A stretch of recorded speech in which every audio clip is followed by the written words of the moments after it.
भाई जो गुरु वचन पे डट गे, कट गे फंद रग यदु है शाम अथर्व, चारों वेद चत भंगी रे, सूक्ष्म वेद बाच साहेब का, सोहन सा सतसंगी रे। गरीबदास जी ने स्पष्ट कर दिया कि चारों वेद जो हैं, ऋग्वेद, यजुर्वेद, सामवेद, अथर्ववेद, ये चारों अधूरा ज्ञान रखते हैं, भ्रमित ज्ञान है उनके अंदर, ये चित्त भंग करते हैं। बताओ, आप और हमें तो यहां पर जीवन जीने का नहीं पता था। आप और हम तो जब 8वीं 10वीं में पढ़ा करते थे तो सप्लीमेंट्री आया करती थी। सप्लीमेंट्री बड़ी मुश्किल से 3rd ग्रेस में पास होते थे, बाई ग्रेस लगा के। ये गीता, वेद, कुरान, पुराण का बाइबल हमें कहां से समझ में आता? हमें कौन समझाता? और यदि हमें कोई गीता, वेद, कुरान, बाइबल का ज्ञान समझा भी देता तो क्या हो जाता? हमारा क्या भला होता? अब सतगुरु ने आके स्पष्ट कर दिया, ये चारों वेद तो चितभंगी हैं। ये चारों वेद तो हमारे को काल के जाल में फंसाने के लिए हैं। इनमें पूर्ण परमात्मा को प्राप्त करने की विधि नहीं है, केवल हल्की हल्की जानकारी है। तो ऐसे सतगुरु का हम कैसे गुणगान करें, जिनके इतने बड़े बड़े उपकार आप और हमारे ऊपर हैं। भाई और बहनों, सतगुरु ने हमें वो अगम ज्ञान दे दिया, आगे का ज्ञान दे दिया, जिस ज्ञान के विषय में यहां का स्वामी ये ज्योति निरंजन भी नहीं जानता। तो ऐसे सतगुरुदेव भगवान की हम जितनी महिमा करें, जितनी उनके द्वारा बताई गई सतभक्ति मर्यादा में रह के करें, उसी से हमारा कल्याण संभव है। सूक्ष्म वेद बाच साहिब का, सोहम सा सतसंगी रे। तो बच्चों, आप सूक्ष्म वेद सुन रहे, सूक्ष्म वेद पढ़ रहे। सूक्ष्म वेद, जिसको सूक्ष्म दृष्टि से ही देखा जा सकता है, उसको कहते हैं सूक्ष्म। इसको सूक्ष्म वेद क्यों कहा है? क्योंकि ये ज्ञान इतना दुर्लभ है, इतना सूक्ष्म है, इसे आज तक कोई भी संत, ऋषि, महात्मा नहीं देख पाया, कोई भी नहीं जान पाया, नहीं पहचान पाया। इस ज्ञान की परख कोई नहीं कर पाया। जैसे वैज्ञानिक कहते हैं ना कि भाई सूक्ष्म जीवाणु, खून के अंदर सूक्ष्म जीवाणु होते हैं। आप और हमारा जब कभी चोट लगने के कारण खून निकलता है तो हमें उसमें जीवाणु दिखाई देते हैं क्या? नहीं। क्यों? क्योंकि वो सूक्ष्म हैं, उनको इन आंखों से नहीं देखा जा सकता, उसके लिए सूक्ष्मदर्शी की जरूरत है। तो ठीक इसी प्रकार जो ये सूक्ष्म ज्ञान है, सतलोक का ज्ञान, सृष्टि रचना का ज्ञान, ये सूक्ष्म है। अब भला ये आचार्य, शंकराचार्य, हाड़ मांस के शरीर वाले हैं, जिनके पेट में गोबर भरा पड़ा है, लार, थूक, पेशाब, टट्टी भरा पड़ा है, 2 कोड़े के जीव काल के अधीन, ये कहां से उस सूक्ष्म ज्ञान को जान सकते हैं, पहचान सकते हैं?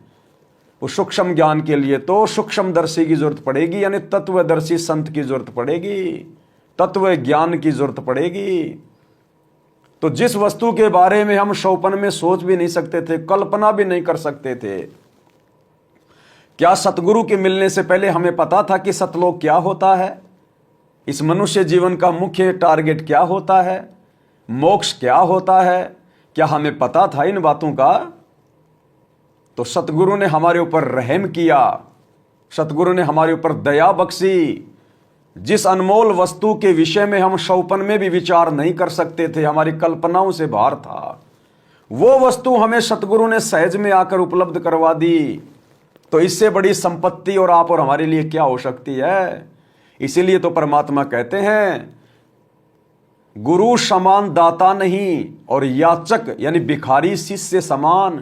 भाई 3 लोक की संपत्ति, 100 गुरु दीनी दान, इस 3 लोक की सर्वश्रेष्ठ बेशकीमती दौलत है ये नाम, ये ज्ञान जो हमें सतगुरु ने दे दिया। अब इस बेशकीमती वस्तु को प्राप्त करने के बाद, अब भाइयों और बहनों, ये डले और कंकर पत्थर हैं, यहाँ के देवी देवता, ब्रह्मा विष्णु महेश, यहाँ का ज्ञान, वेदों का ज्ञान। अब जिस आदमी को हीरे की खान मिल जाए, फिर क्या वो पत्थर की खान से दिल लगा के बैठेगा क्या? तो हमें हीरा रूपी सत भक्ति मिल गई, हीरा रूपी सतगुरु मिल गया। अब ये पत्थर रूपी यहाँ का नकली ज्ञान, यहाँ के सुख, यहाँ का देवी देवता, इनको हमने त्यागना पड़ेगा हृदय से। यदि हमें विश्वास हो गया कि हमारा सतगुरु हीरा है और इनका ज्ञान बेशकीमती है, तो हमने फिर सतगुरु से दिल लगाना पड़ेगा। आप सत्य के साथी हो, आपको सच्चा अध्यात्म ज्ञान प्राप्त है। गरीबदास जी कहते 3 लोक और भवन चतुर्दश 14 लोक में कोई नहीं सत्संगी। हाय हाय, ये बात कहने न किसी लागे जैसे झूठी होगी पर सारी सत्य से परिपूर्ण है। धर्मदास जी ने पूछा था, हे भगवान, आप जो बात बता रहे ये सारी सत्य में देखा, क्या ये वेद कतेब झूठे हैं तो इनमें नहीं लिख रखी? क्योंकि हमारे धर्मगुरुओं ने कभी बताई नहीं। कबीर साहब बोले वेद कतेब झूठे नहीं भाई, झूठे हैं तो इनको समझे नहीं। वेद कतेब झूठे नहीं भाई, और झूठे हैं जो इनको समझे नहीं।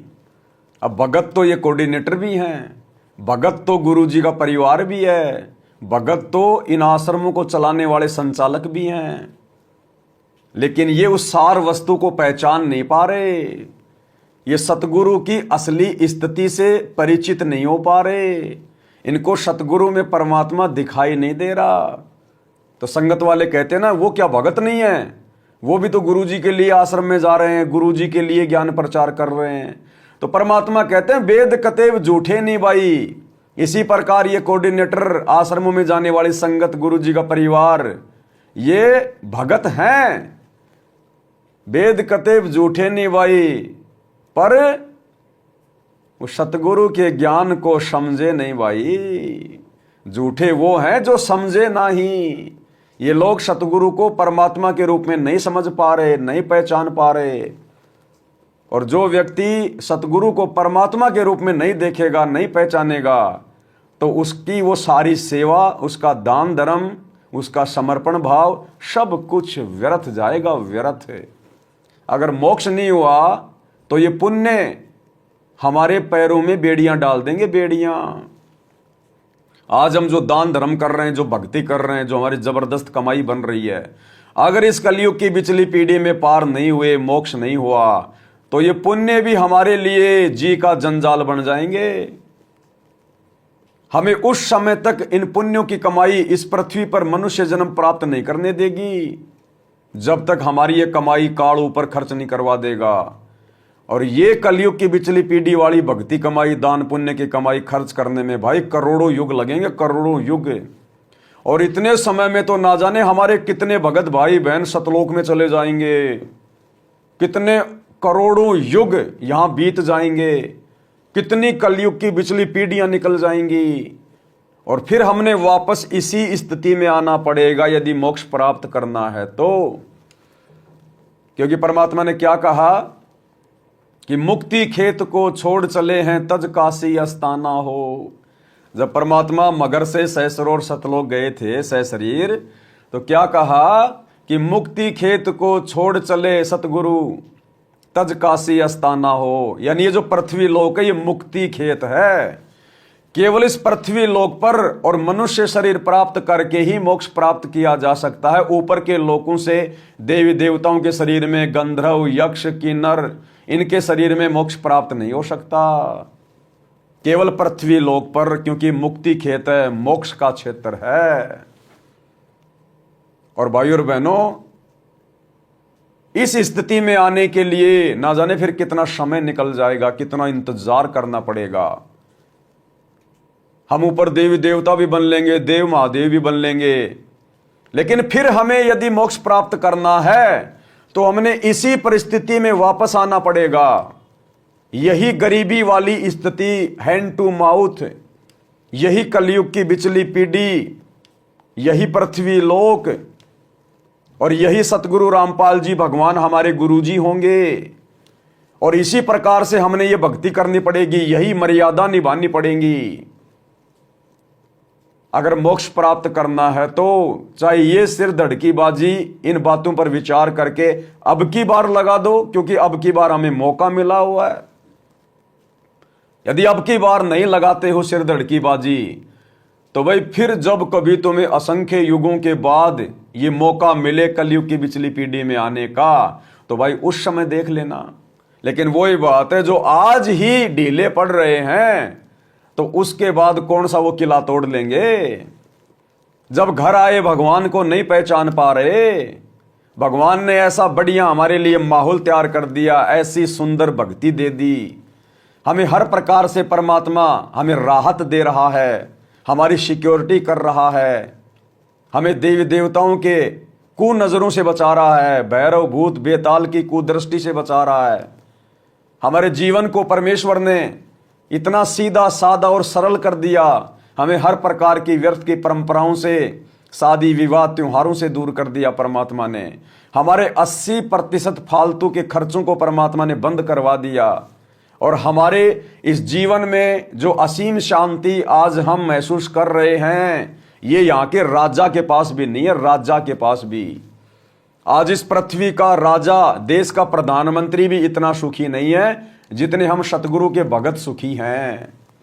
वो राजा रातों को कितनी टेंशन लेके सोता है, शराब पी के सोता है, नींद की गोलियां खा खा के सोता है, उसके दिमाग में सारे दिन वही दुनियादारी चलती रहती है, उसका लेना उसका देना, उसकी किस्त, वहां फैक्ट्री लग रही है, वहां लेबर मर गई, वहां ये हो गया। एक सेकंड का चैन नहीं है उस मंत्री को, प्रधानमंत्री को, राजा को। तो वो सुखी कहां है। परमात्मा कहते हैं, भाई तन धर सुखिया कोई न देखा, जो देखा सो दुखिया हो, उदय अस्त का राज कर मन सबका किया विवेकाओ। कि मैंने सबको देख रखा है, जो पूरी पृथ्वी का राजा है, उदय और अस्त तक जिसका राज्य है। उदय अस्त का राज्य क्या होता है? जब भारत में सूर्य छिपता है तो अमेरिका में सूर्य उदय होता है, यानी जिसका राज्य पूरी पृथ्वी पर हो, जिसके राज्य में कभी सूरज ना ढले, उसको कहते हैं उदय अस्त का राज्य। यानी पूरी पृथ्वी का राज्य भी यदि किसी के पास है तो परमात्मा कहते हैं मैंने उसको भी सुखी नहीं देखा यहां पर। और मालिक ने स्पष्ट कर दिया, भाई कोई तन से दुखी, कोई मन से दुखी, कोई धन बिन रहत उदास। भाई थोड़े थोड़े तो सभी दुखी, एक सुखी सच्चे सतगुरु का दास। तो भाई और बहनों, ये बातें तो आज हम भली भांति महसूस कर सकते हैं। आज हमारे जीवन में ये घटनाएं घटित हो रही हैं। आज जितनी प्रसन्नता, जितनी खुशी आप और हम भाई बहन महसूस कर रहे हैं, हमें ना भविष्य की कोई चिंता है, ना पीछे के पाप कर्मों की हमें कोई चिंता है, क्योंकि पीछे के पाप कर्म तो परमात्मा ने सत भक्ति देकर नष्ट कर दिए, और आगे हम पाप करेंगे नहीं, क्योंकि परमात्मा ने ज्ञान ऐसा दे दिया और मोक्ष प्राप्ति के लिए सत भक्ति दे दी। और यहाँ पर हर प्रकार की सुख सुविधाओं के लिए, सिक्योरिटी के लिए गुरुजी हमारे साथ में हैं। तो बताओ फिर हमसे ज्यादा सुखी इस धरती पर, इस ब्रह्मांड में और कौन है? ब्रह्मा विष्णु महेश भी सुखी नहीं है, उनके पीछे भी भस्मासुर जैसे, शंखचूड़ जैसे राक्षस हाथों में हथियार लेके लगे रहते हैं। बेचारे वो भी अपनी जान बचाते हुए भागते फिरते हैं। इंद्र के राज्य पे ही राक्षस हमला कर देते हैं, बेचारा गुफाओं में, पहाड़ों में, जंगलों में जाके टाइम पास करता है। तो बताओ आप और हमारे से ज्यादा सुखी कौन? अरे जब इस सतगुरु ने हमें ऐसे गंदे लोक में इतना सुख दे दिया, तो सतलोक के विषय में सतगुरु जो बातें बता रहा है, क्या वो झूठी हो सकती हैं? 1% भी झूठ नहीं मिलेगी। साध वचन पलटे नहीं, चाहे पलट जाए ब्रह्मांड। और ऐसे सतगुरु की बातों पर यदि हमने विश्वास नहीं किया और इस कलयुग की बिचली पीढ़ी में यदि हम पार नहीं हो पाए, तो भाई और बहनों फिर ये सतगुरु हमसे नाराज भी उतना ही हो जाएगा जितना आज हमारा साथ दे रहा है। तो आज हमें साथ दे रहा है और हम कितने सुखी हैं, और जब ये नाराज हो जाएगा तो सोचो हम दुखी कितने हो जाएंगे। बात बिगड़ जाएगी भाई और बहनों। इसलिए हमारा ये 10, 15, 20, 25 साल का जीवन है, 40, 50, 60 साल का जीवन हम जी चुके हैं। कोई 60 साल जी चुका है, कोई 50 साल, कोई 40 साल, कोई 30 साल। अरे जब 50, 60 साल में हमने यहां कोई जो है वो किला नहीं तोड़ा, सारी जिंदगी चोरी जारी झूठ बोलते रहे हैं, और सुख से हमने कभी एक टूक नहीं खाया, हम राजा महाराजा नहीं बन पाए, हमने हर कोशिश कर ली यहाँ धन कमाने की, बड़े बड़े मंत्री बनने की, लोगों की चापलूसी कर ली, झूठ छल कपट का सहारा ले लिया, धोखाधड़ी का सहारा ले लिया, हम अभी तक तो धनवान बने नहीं। अब आगे धनवान बन गए तो कौन सा हम वो किला तोड़ लेंगे। और सतगुरु ने तो समझा दिया, भैया भक्ति धन से बढ़कर तो धन दुनिया में है नहीं, और बाकी तेरी अपनी मौज, तेरी अपनी सोच। भाई यदि तू इन रुपये को, डॉलर को ही अगर सबसे बड़ा धन मानता है तो फिर तेरी मर्जी भाई, तेरी सोच। तो सतगुरु ने तो असली धन के विषय में बता दिया कि कबीरा सब जग निर्धना, भाई धनवंता ना कोई, और धनवंता सो जानिए जिसके पास सतगुरु रामपाल जी का शत भक्ति धन होए। सतगुरु रामपाल जी वाली भक्ति जिसके पास है वो धनी है। कहते हैं एक समय सिकंदर महान, जिसने पूरे विश्व के ऊपर अपना साम्राज्य स्थापित कर रखा था, सिकंदर महान कहते हैं उसको। अब ये महान शब्द तो दुनिया वालों की नजरों के हिसाब से है, बाकी उसके जैसा निम्न श्रेणी का व्यक्ति तो कोई होगा भी नहीं। कहते हैं उसने पूरा विश्व जीत लिया था, और जवानी में उसकी मृत्यु हुई बीमारी से। वो बीमारी को नहीं जीत पाया क्योंकि वो सतगुरु की शरण में नहीं था, और सतगुरु की शरण में आए बिना केवल हमें वही मिलेगा जो हमारे भाग्य में लिखा हुआ है। अगर बीमारी से मरना तो बीमारी से मरेंगे, एक्सीडेंट से मरना तो एक्सीडेंट से मरेंगे, चाहे आप देश के राजा क्यों ना हो। जिस समय आपका समय आ जाएगा उसी समय काल उठा ले जाएगा। विपिन रावत तीनों सेनाओं का अध्यक्ष और हेलीकॉप्टर में दुर्घटनाग्रस्त होके मरा। बताओ भाई, अरे उसके पास तो बहुत सिक्योरिटी थी, तीनों सेनाओं के जवान थे, क्यों नहीं बचा पाए। जो उसको बचाने वाला था, उसकी मौत को टालने वाला था कि मासा घटे ना तिल बधे विधाता लिखे जो लेख, और सच्चा सतगुरु मेट कर ऊपर मार दे मेख। अपनी मोहर लगा देगा सतगुरु ऊपर धर्मराज के कागजों पे कि मैंने कैंसिल कर दी अपने बच्चे की ये मौत। तो कहते हैं ऊपर मार दे मेख, ठप्पा लगा देगा सतगुरु अपना। फिर कोई माई का लाल इस ब्रह्मांड में है नहीं जो सील को तोड़ दे। जैसे सरकारी महकमे वाले किसी की संपत्ति के ऊपर सील लगा के आ जाते हैं ठप्पा मार के, तो आम आदमी की औकात नहीं है जो उस सील को तोड़ दे। तो इसी प्रकार परमात्मा धर्मराज के कागजों पर, चित्रगुप्त के कागजों पर ठप्पा लगा देता है अपने भगत के भाग्य को चेंज करके। फिर सतगुरु के अलावा उस ठप्पे को कोई मिटा नहीं सकता। तो जब तक हम सतगुरु की शरण में नहीं आते हैं, चाहे हम राजा हैं, चाहे ब्रह्मा विष्णु महेश हैं, जो हमारे भाग्य में लिखा हुआ है विधाता के द्वारा, केवल हमें उतना ही मिलेगा। हम उतने समय जीवित रहेंगे, चाहे आप कितने धनवान हैं, कितने सुंदर हैं, कितने जवान हैं। अगर आपकी मौत 35 साल की उम्र में लिखी है तो कोई माई का लाल सतगुरु के अलावा उसको टाल नहीं सकता। तो वो तीनों सेनाओं का अध्यक्ष विपिन रावत 24 घंटे जेड सिक्योरिटी हेलीकॉप्टर में चलता था, और जिस हेलीकॉप्टर को वो बहुत ज्यादा सुरक्षित मान रहा था, वही हेलीकॉप्टर उसके लिए काल बन गया, काल। तो भाई और बहनों, परमात्मा हमारी सिक्योरिटी, हमारी सबसे बड़ी सिक्योरिटी परमात्मा हमें दे रहा है। भगत के ऊपर काल का दाव नहीं लगेगा। अगर भगत सत भक्ति करेगा तो मर्यादा में रह के, अब उसके बावजूद भी यदि हम अपने सतगुरु को नहीं पहचान पाएंगे, इनकी समर्थता से परिचित नहीं हो पाएंगे, तो भला फिर सतगुरु इससे ज्यादा और भाई हनुमान जी की तरह सीना फाड़ के नहीं दिखाएगा कि I am God Kabir, I am God Kabir. बाकी कहने में, समझाने में, सुख देकर समझाने में, ज्ञान देकर समझाने में सतगुरु ने कमी कोई छोड़ी नहीं है। तो अब यदि कोई कमी रहेगी, कोई कमजोरी रहेगी, तो हम भक्तों की खुद की रहेगी। इसलिए सतगुरु की शरण में मर्यादाओं के साथ रहकर अंतिम श्वास तक भक्ति करना आप और हमारे लिए अब ये प्रथम काम हो जाना चाहिए, प्रथम काम। भाई जो गुरु वचन पे डट के कट गए फंद चुरा।